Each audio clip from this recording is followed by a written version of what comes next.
Shalom. First and foremost, before I get started, I'd like to give all praises, honor, and glory to where it's due to Yahweh, Bahashem, Yahweh Shai, Bahashem, Rachakwadash. Double honors to the apostles and elders of Great Millstone who rule well, and who taught us the truth. And peace, blessings, love, and salutations to those elect scattered abroad throughout the four corners of the earth. May the blessing of election fall upon you and your household. To USA, Shalom. And this is your brother Awab, back at you again with another lesson, all through the spirit and power of Yahweh Bahashem Yahushai, Bahashem Rachakwadash, entitled Strive for the Prize. Again, strive for the prize. And that's what we're doing. And that's what we got to do. We got to strive for the prize, no matter what's set in front of us. Trials, tribulations, adversity, afflictions, the fiery trials that are set before us. We got to endure. And before we get into 2 Timothy, let's get the definition for strive. It says to make great efforts to achieve or obtain something. And it also says to struggle or fight vigorously in a way that involves physical strength, effort, or energy. And that's what we got to do. We got to put all of our energy, all of our effort, all of our strength into this truth, into the prize, man. Great effort. It says with all one's might for dear life. We got to put our life on the line. Even anything that is set up before us, even our life, man, has to be set in the back for this truth.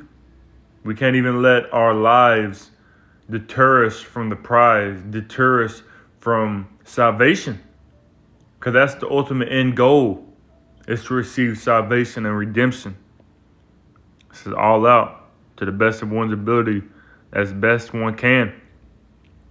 It says as well, intensely as hard as possible. Aggressively, eagerness. That's what we got to do, man. So, to make great efforts to achieve or obtain something. And what are we trying to obtain? That prize. We're trying to obtain immortality. We're trying to obtain everlasting life, salvation, redemption, safety from the coming destruction. Spare no effort, do one's best. Struggle, because we're going to struggle. We're going to go through it, man. To strive to achieve or attain something in the face of difficulty or resistance. There's going to be difficulty. We're going to go through resistance, but we got to continue to struggle and to strive for what is right, for what is to come. Let's get that in Ephesians. No matter, because that's what we're fighting against, principalities. Ephesians 6 and Ephesians 6 and verse 10. Finally, my brethren, be strong in the Lord and the power of his might. Put on the whole armor of the Most High, that ye may be able to stand against the wiles of the devil. We got to put on the whole armor, man. That's how you strive for the prize. You can't strive for the prize if you don't have the whole armor. You can't strive for the prize if you only got 50% of the armor. You're not going to be able to strive unto the end. You're not going to be able to endure unto the end. Scripture says, he that endureth unto the end. Let's get that. It's in endureth. It's in Matthew 24.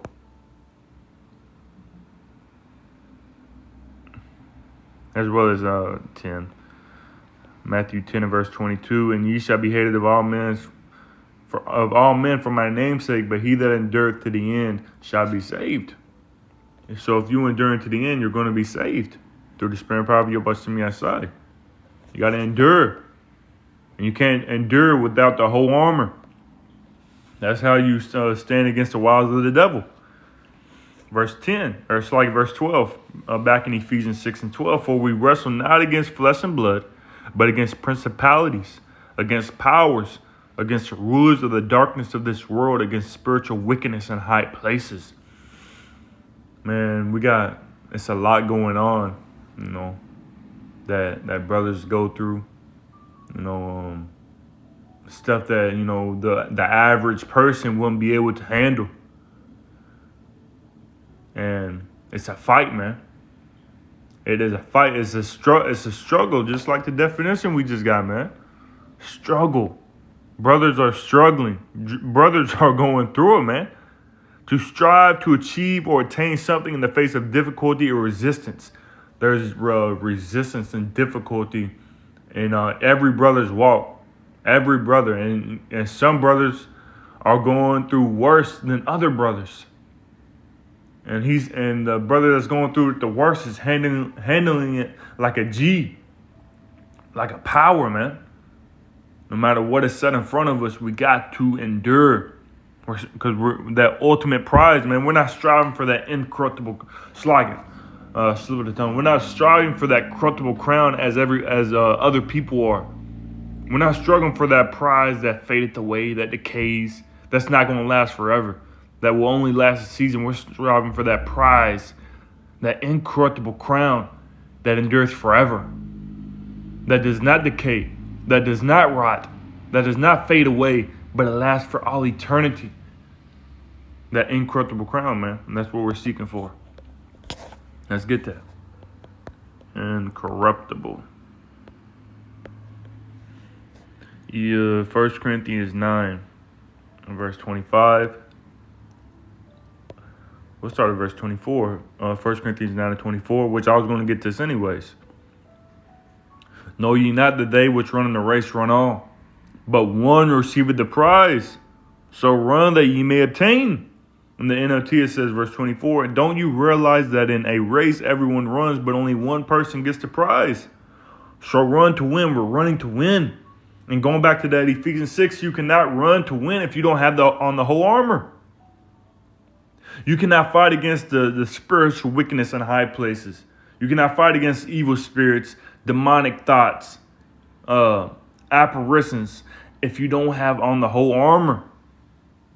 We're striving to win that prize, man. To get that prize.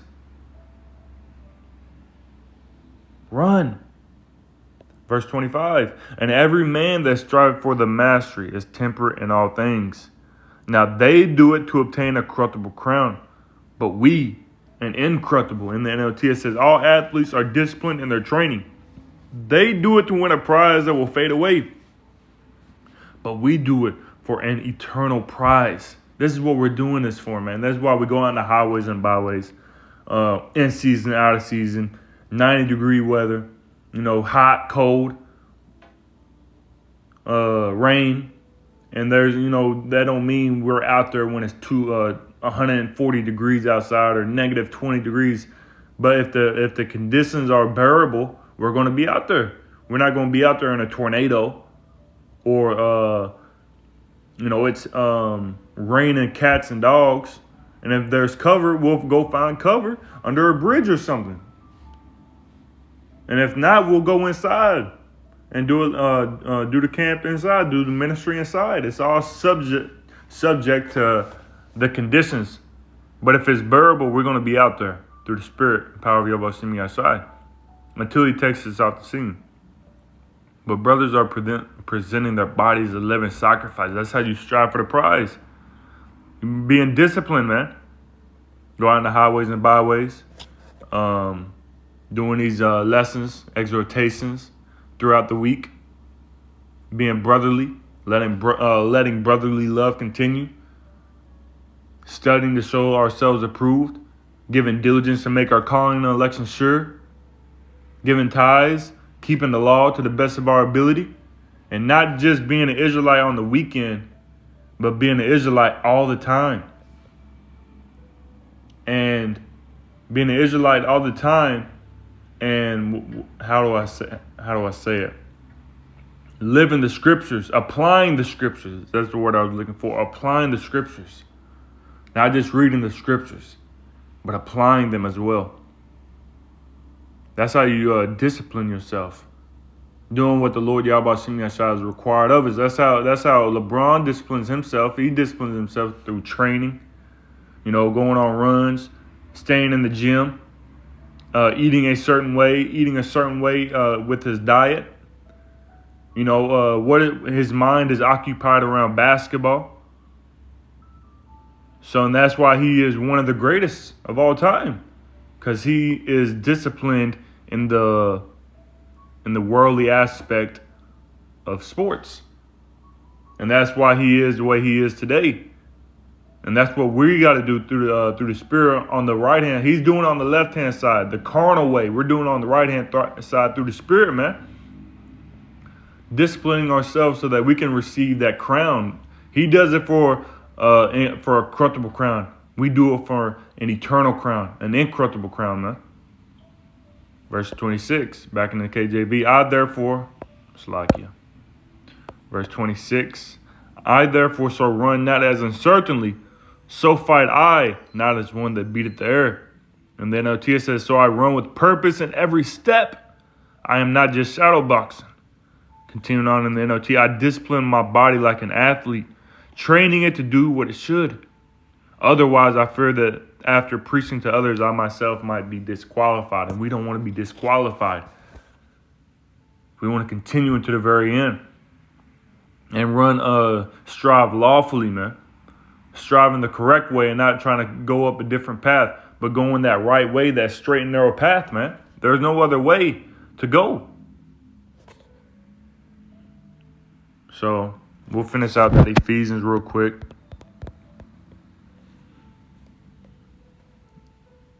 Ephesians 6, where was that? Verse 13. Wherefore take unto Ephesians 6 and 13. Wherefore take unto you the whole armor of the Most High, that you may be able to withstand in the evil, to be able to withstand in the evil day, and having done all, to stand. We got to take on the whole armor, man, so that through the strength probably about Shemi we can withstand in the evil day, the worst time in history, the hour of temptation. And having done all to stand, we got to give everything we got, man, to stand boldly, to stand stiffly in that day. And then NLT says, therefore put on every piece of God's armor, so you will be able to resist the enemy in the time of evil. Then after the battle, you will stand. It's like you will still be standing firm. Got to give it our all, man. So 2 Timothy, was it 3? Maybe 2. Yeah, 2 Timothy 2 and 1. Thou therefore, my son, be strong in the grace that is in Hamashiach Yahushai. In the things that thou hast heard of me among many witnesses, the same commit thou to faithful men, who shall be able to teach others. Verse 3, thou therefore endure hardness as an good soldier of Yahushua Mashiach. No man that warreth entangleth himself with the affairs of this life, that he may please him who hath chosen him to be a soldier. We got to endure hardness, man. Endure. The Hebrew word for endure is yikal. Endure hardness. Let's see what that word hardness says. In the Greek, it was linked into one. Strong's G 2553. Kakapatheo. So it says to suffer, endure evils, hardships, troubles. So, man, again, no matter what is set in front of us, to undergo hardships, to be afflicted, to endure afflictions, hardness. So no matter what is set in front of us, we got to strive for the prize, no matter how hard, no matter how tough it may get. And it says, no man that warreth entangles himself with the affairs of this life. Man, let them have it. You can have it. You can have the fame. You can have the glory on this side. You can have it all, man. They can have the fine jewelry. They can have the cars, the mansions, the women. You can have it all, man. These women are defiled anyways. You can have them. Take them. Because we know in the kingdom we're going to get everything back. Manifold, 100-fold, man, in righteousness, in perfection. So let them have it, man. You get into altercation. Let them have it. We're not trying to get into the fair. Speaking to myself first and foremost. We all in the flesh, but at the same time, we gotta do the best that we can to remain spiritual and to remain in order with what Yahweh Shem Yahshai has laid out for us. Let them have the affairs of this life. And the NOT says, soldiers don't get tied up in the affairs of civilian life, for then they cannot please the officer who enlisted them. And who enlisted us? Yahweh Shem Yahshai. He enlisted us for this job, for this duty, for this war. We're in a war, man. We're in a spiritual war. So knowing that we're in a spiritual war, we got to remain spiritual, the best that we possibly can, and not letting demons, devils, temptations, trials, tribulations rile us up and deter us and lead us astray, because it leads to nothing but destruction and damnation. Verse 5, 2 Timothy 2:5, and if a man also strive for masteries, yet is he not crowned, except he strive lawfully. And then LTS says, and athletes cannot win the prize unless they follow the rules. And there is a rule set before us that we have to follow. There's a certain path that we got to take. Can't just take any path. You got to go down that straight gate, where it says straight is the gate that leadeth to life, broad is the way that leadeth to destruction. Roughly paraphrasing, Matthew 6. Or is it Matthew 7? I believe it's Matthew 7. Got to keep the laws to the best of your ability. Faith and works. You got to have faith and works, man. There's a certain way, a certain path that we got to go to receive everlasting life. You want to win a prize, and you got to do it the right way. There is no cheaters going to enter into the kingdom, man. Ain't no cheaters going to enter into the kingdom and receive salvation. You got to do it the right way, the correct way. Speaking again to myself first and foremost. So we'll end it right here, Philippians 3:14, is it? We'll start at 13. Philippians 3:13, brethren, I count not myself to have apprehended, but this one thing I do, forgetting those things which are behind, and reaching forth unto those things which are before. I press toward the mark for the prize of the high calling of the Most High and of Mashiach Yahushai. We're pressing toward that prize, man. We're looking at the prize. We're not looking at what's behind us. We're not looking at the past. The quote unquote good old times, the family times, our younger day time. We're not worried about that. We're looking ahead at what is to come, an eternal glory, a prize that endures forever. And then OTS says, verse 13, no, dear brothers, which, it says brethren in the KJV, so I'm just going to keep it the same way in the NOT. No, dear brothers, I have not achieved it, but I focus on this one thing, forgetting the past and looking forward to what lies ahead. And what lies ahead? Everlasting life, immortality, eternity, power, fame, glory, and righteousness. They can have it on this side, but it's in wickedness, and it's not going to last forever. We want the fame and glory that Yahweh Shem Yahshai will give unto us. Let the Lord exalt you. Don't exalt yourself. Let the Lord Yahweh Shem Yahshai exalt you, and strive lawfully, strive correctly, so that you're not disqualified and forsaken and left here to burn. It says, forgetting the past and looking forward to what lies ahead, I press on to reach the end of the race and receive that heavenly prize from which the Most High, through whom Mashiach Yahushua, is calling us. He's calling us. It says, script say that it is the Father's good pleasure to give us the kingdom. But in order to receive the kingdom, we got to get to the end of the race. In order to receive that heavenly prize, we got to endure into the very end. Strive for the prize, no matter what is set in front of us. So, Lord willing, this lesson was edifying to the spirit, to the body, to the fold. Before in the dark, I'd like to give our praises, honor, and glory to where it's due to Yahweh, Bahashem, Yahweh Shai, Bahashem, Rachak Wadash, and double honors once again to the apostles and the elders of Great Millstone. Until next time, Shalom.